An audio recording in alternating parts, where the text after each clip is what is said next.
he did like 100 music videos. Constantine was his first actual movie. Then I Am Legend. Then Water for Elephants. Then the Hunger Games. And then this. Weird, Yeah, for sure. Yeah. Alright, so we got 41 minutes. Okay. Oh, is it recording now? Yes. Oh, are you going to edit this part out? Yes. Great. Alright. Oh, we're going. Here we go. Alright. Punch it, Chewie. Hello everybody, welcome to the Bad Movie Fridays. Today we are talking about the Red Sparrow. I am your host, the man of 1,004 countries, Russian Guyovich. I don't have a Russian accent. I'm Killer Greg. You can find me at Killer Greg 17. Ty's the accent guy. I only do one, and it's Dean Malenko, and that is not even remotely relevant to this review. What can I say? Accent guy Ty is my thing. Oh my God! You even have a great nickname now. That's a good one. Yeah, I'm losing that one really quick. I was basically that was a Venture Brothers joke when Hank is he's in the old suit during the Monarch and Dr. Girlfriend's wedding. Mm-hmm. He's like, someone's like, "Who are you?" He's like, "I am Russian Guyovich." Venture Brothers sure is spectacular. Great show. So much better than this fucking movie. Today we're talking about Red Sparrow. The new Jennifer Lawrence movie. Yep. What do you think of Jennifer Lawrence? Not a fan. I'm not a huge fan. I think she's fine. I'm trying to think of a Jennifer Lawrence movie I actually really like, and I struggle a lot to do it. Turn the volume down. I'm thinking American Hustle. That was a good movie, but she was barely in it. But you know, her role was good in it. She was a fine Mystique in those X-Men films. Well, I feel like she didn't really have much of a character. And she was a fine Mystique. Oh yeah, she played the role of Mystique to a point where I wasn't upset. Yeah. And then I liked the first Hunger Games. I didn't see. I saw the second one. I thought it was stupid. I didn't see the third or fourth one, but that's a little relevant. I think those movies are garbage. Yeah. Yeah. I think the first one's good. It's been a long time since I've seen it, but it was I didn't read the books, but I thought it was a compelling action movie. I read the books, and I thought the books were actually a lot of fun. And then I watched the movie, and was like, okay, wait, hold on. They don't explain anything in these things. I'm yelling I'm not yelling at her, but I'm talking to my wife. Like, all right, so what's the background here? Why do we have one president for the entire world? How did this stuff come to pass? And she's just like, shut up, watch the movie. Well, I mean, we don't have to waste our time debating this. I thought the first Hunger Games was a totally serviceable movie. Not the best thing I ever saw, but no. I enjoyed watching it. First one's good. The other ones are... Yeah. I mean... that's when things started to get weird. Right.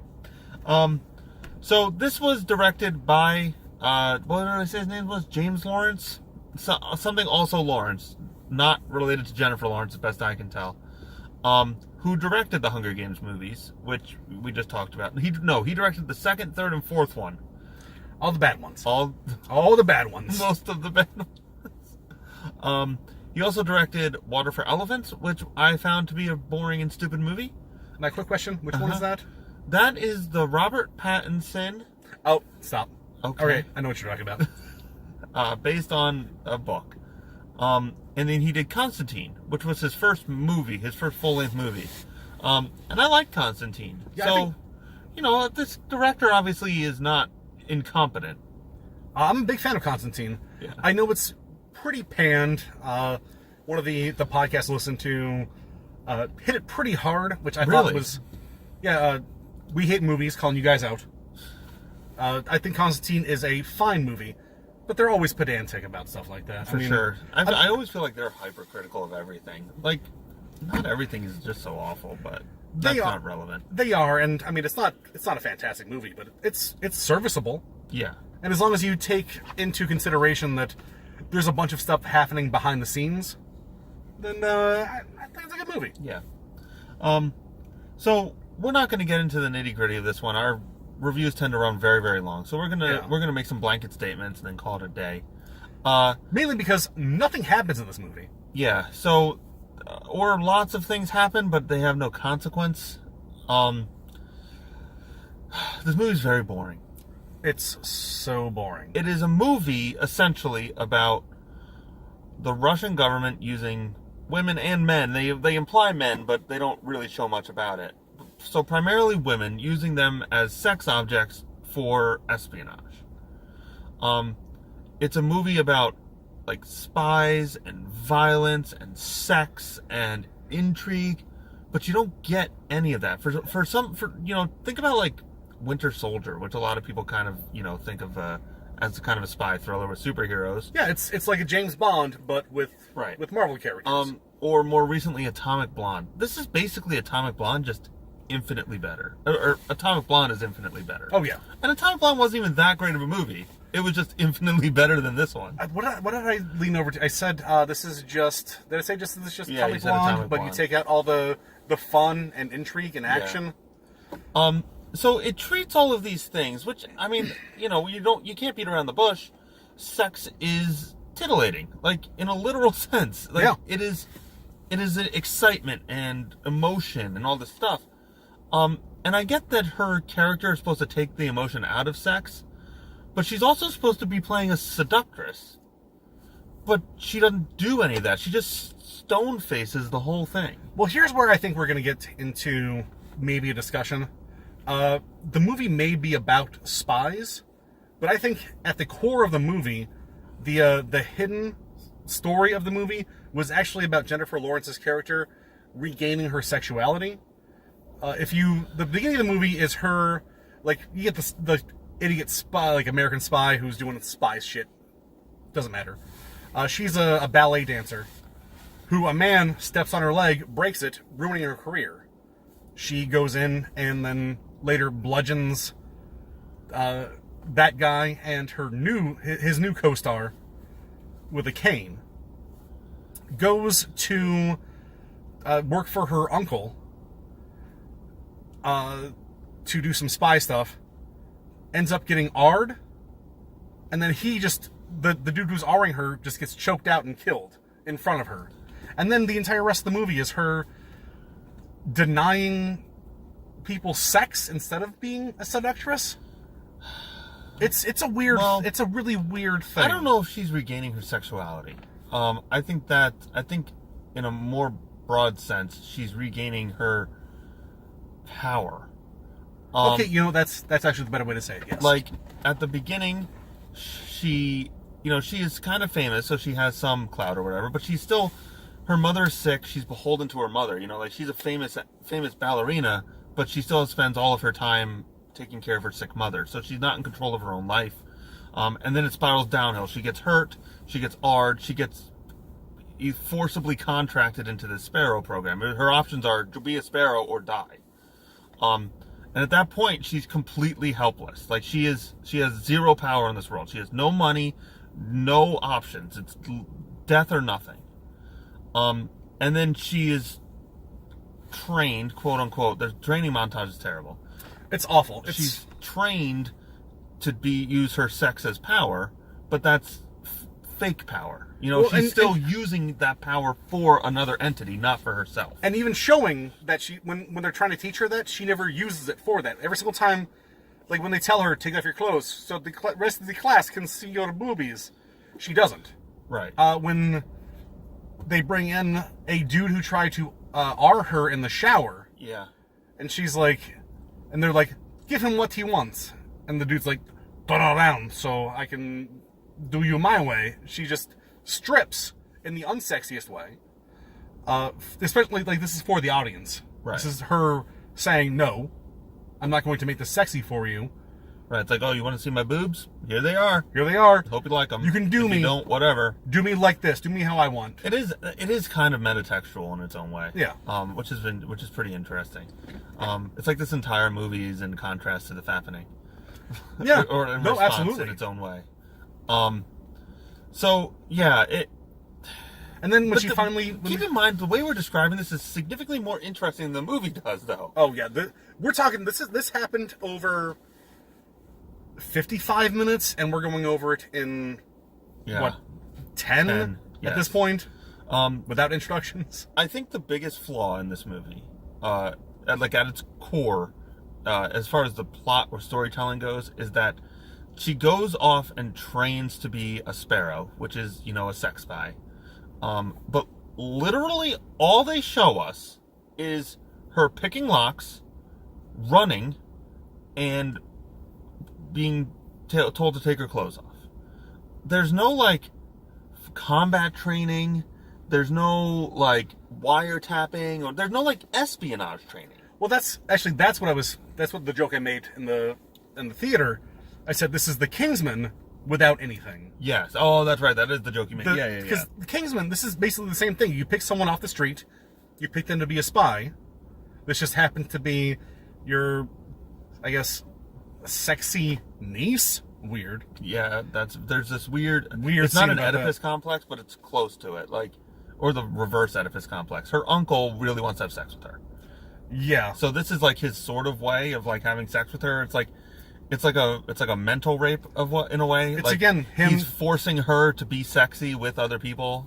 It's him taking power away from her. Right. Taking her sexuality. The themes of this are very interesting. And I feel like with a better script and in a better director's hands, it could have been an intriguing movie. Well, as you say, interesting. They are mildly interesting, but they are also very ham-fisted. Yeah. Oh, I man, mean, like, they might as well just tell you outright what's going on. It's like, in this scene, Jennifer Lawrence is going to be experiencing humility. Yeah. Like, Joel Edgerton will come out and just tell you that.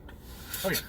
Oh, this girl, she understands what you're doing, but you're going to have to see her kind of blow a dude. Yes. It's awkward, but it's not in, like, an art house way. It's like, this is a movie that's marketed to be, you know, like fun, like a spy drama. Like, everything in The Lobster is made to make you uncomfortable and weird. And this tries to go for that, but it's so ham-fisted it just doesn't work right.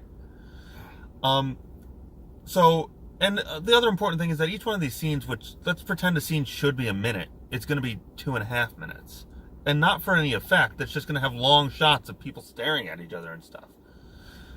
It's almost, if this didn't have, like, Jennifer Lawrence and a few big names in it, and something else I'm going to talk about in just a second, this movie might work a little bit better with, like, as like an art house feel. This movie could work a lot better as an art house movie, for sure. My intro to this video was that Russian Guyovich joke.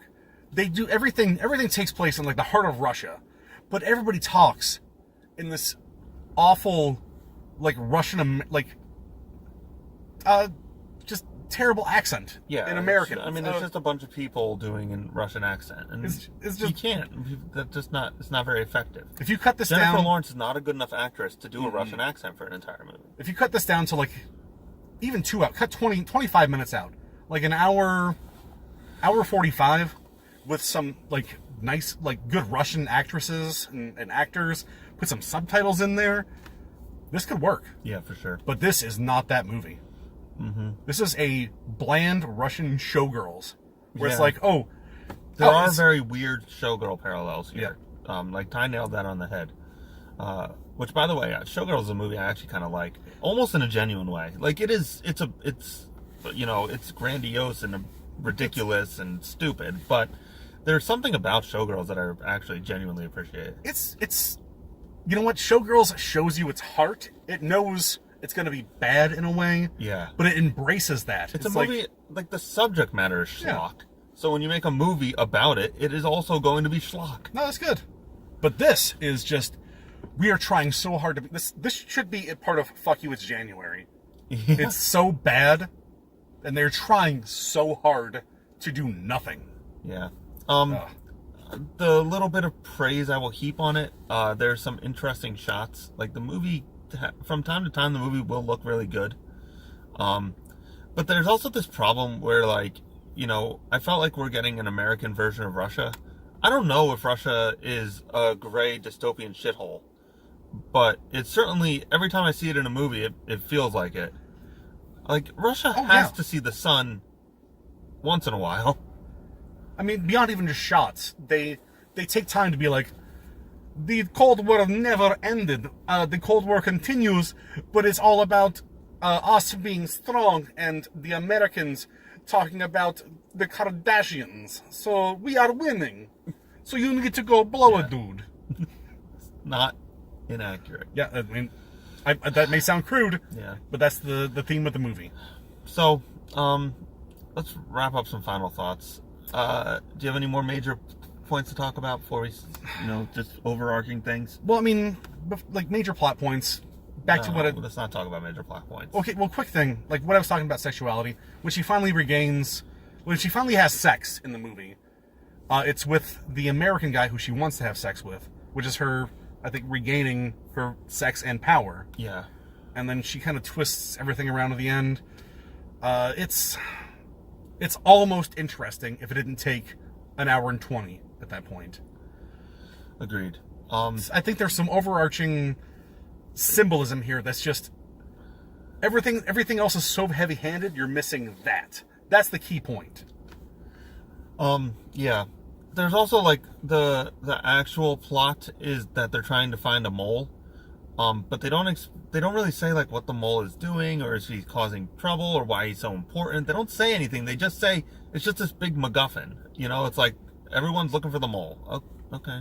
It is the MacGuffinest of MacGuffins. You don't hear about this except for maybe at the very beginning, and then 30 minutes towards the end. Yeah, it's smattered about. But it's not. There needs to be consequence. There's no consequence. Like nothing is dire here. There's this weird subplot in the middle about getting discs and what's her name, Mary Louise Parker, and it's all very silly and bloated and awful. No, it's so slow and bad. We're making this movie sound so much more interesting than it is. It's a nightmare of a movie. We got up just to leave the theater multiple times. I mean, I have a friend who works at the theater. I just wanted to go out and talk to him rather than sit there and watch that movie anymore. We legit talked each other out of leaving the theater multiple times. If we weren't doing this video, I would have left. I would have left too. I said before. I might have said that with, I don't know, whatever was before Den of Thieves. No, that's not true. That was the Commuter, and that movie was fine. The Commuter was fine. Den of Thieves, long. I would have watched Den of Thieves over this one. I'd love to see Den of Thieves again. I mean, you left with 10 minutes left of the Maze Runner. The Scorched Trials, yeah. But this one, we actually were like, can we just Google, like, Wikipedia what happens in this one? I actually did Google Wikipedia to see what was happening, and it seemed interesting enough that I thought I would continue. But it wasn't. So, Ty, what do you rate this movie? Between Bad Movie Friday and Rad Movie Friday, this is one of the worst movies I've ever seen. The movie looks good, so I gotta give it some credit. It's a competent, quote-unquote, movie. You see so many movies that just don't function as a movie anymore. At least this had a through line, I guess, so I'll give it some credit for just being a movie. It's like when your significant other makes you dinner, and it's like, well, this isn't very good, but it's a meal. Like, there's all the parts of the plate are there. No. So this is like I think this is when your significant other microwaves a hungry man wrong. No, it's like, well, I can. No, it's like when they make a. We don't need to continue this analogy. You know what I mean. I'm gonna give this a 4 out of 10. No, this is legit one of the worst movies I think I've ever sat through. If I could have left, I would have. If we weren't doing this right now, I would have bounced and just let Greg talk. Yeah, we don't have to get into the debate of like good or bad, but there are so many worse movies out there. I'm not saying there's not. I mean, we've seen them.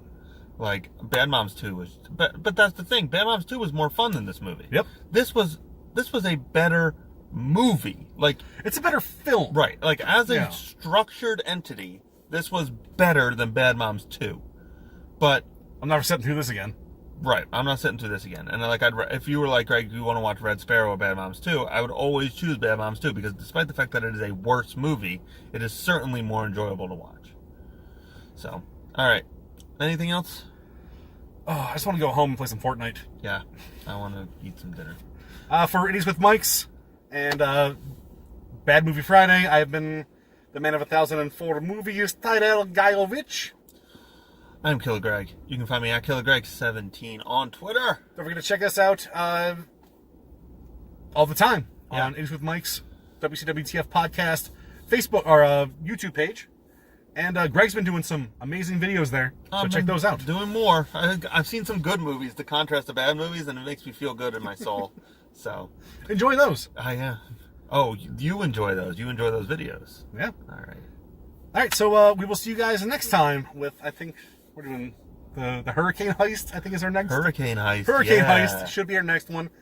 That should be a good one. I feel like that's a Geostorm quality movie. Yeah. All right, guys. Until next time, be good to each other. Oh my, no, that doesn't sound like you. No, why not? No, hey, I'm all for it, man. You're the one who tells them to put their own poop in a bag and throw it at a stranger. Like, oh, that's a good one. I like that. You're Until next time, do what Greg just said. No, don't do that.